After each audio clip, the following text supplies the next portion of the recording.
I can jump down and say, I'm not expecting any receipt. I didn't buy anything. Why do I get any receipt, right? Those ones are different. But when it comes to checking things like your domain, your URL, all those things that you use, look for, they are so different now. They can Yeah. compose them in a way.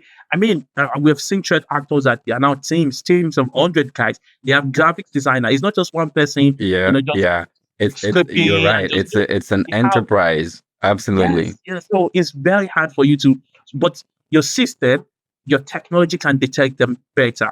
An AI system will scan the email, we scan all the URL, and we check is this URL correct or not. It will check it faster than any human being eye can see those. So why do you disturb the guys for finance try to, these guys work so hard to be honest with you, right?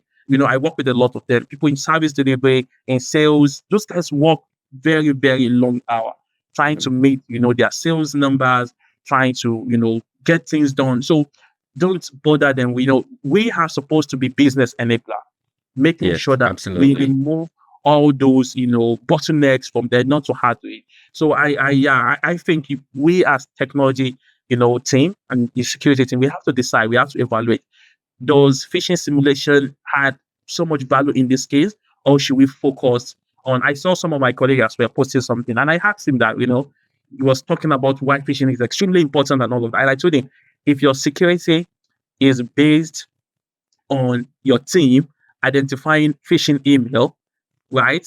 You need to really think of what you are doing. Because if you think, or if you are saying that if someone within your team click a phishing email and all your security apparatus is down, right? Yeah. That means, if someone click a phishing email and then they're able to hack you, you need to really think about what kind of Yeah. security technology What that what you kind of have. setup was that to begin with, right? Because I don't care. I mean, I will say I want to click on a phishing email.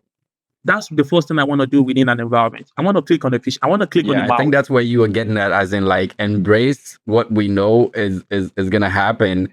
But once we do Exactly. embrace that, then Yeah, and I we want to are better see prepared to how you will respond to it. Are your guys exactly, able to pick exactly. it I up? like that.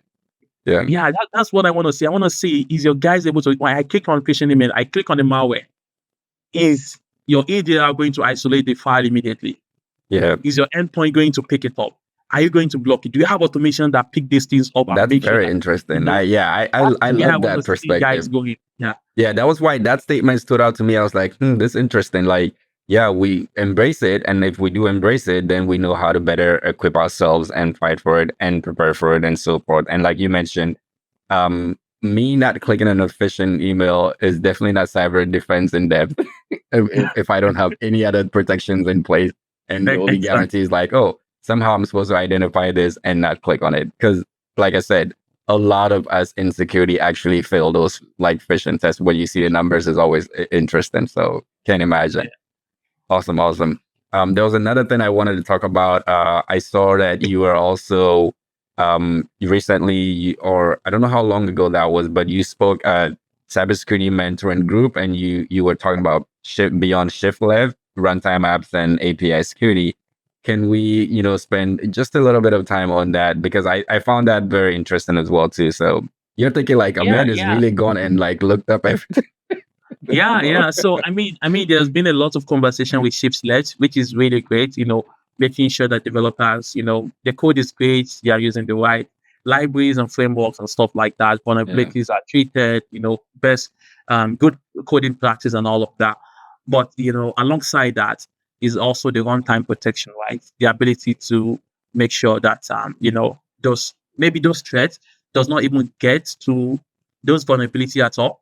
So yeah, I've been working on runtime protection for some time now, and we've been looking at how to make sure that those traffic, if someone is making a request that is malicious, we're able to capture that, we're able to stop it before they even get to the vulnerability they are trying to exploit at the back end, right? yeah, So I just found those that very, very interesting as well, because a lot of time, developers struggle to eliminate all of these vulnerabilities, or sometimes they say they have done it, they have not, or sometimes it's just so much that they tend to bypass it for some time. They'll say, "Oh, we have we have other 16, priorities. yeah, Yeah, 16 things we have flagged for high priority." 80 things were flagged for medium. Let's solve the high priority. Yeah, This it's 80 it's things it's for always medium is that.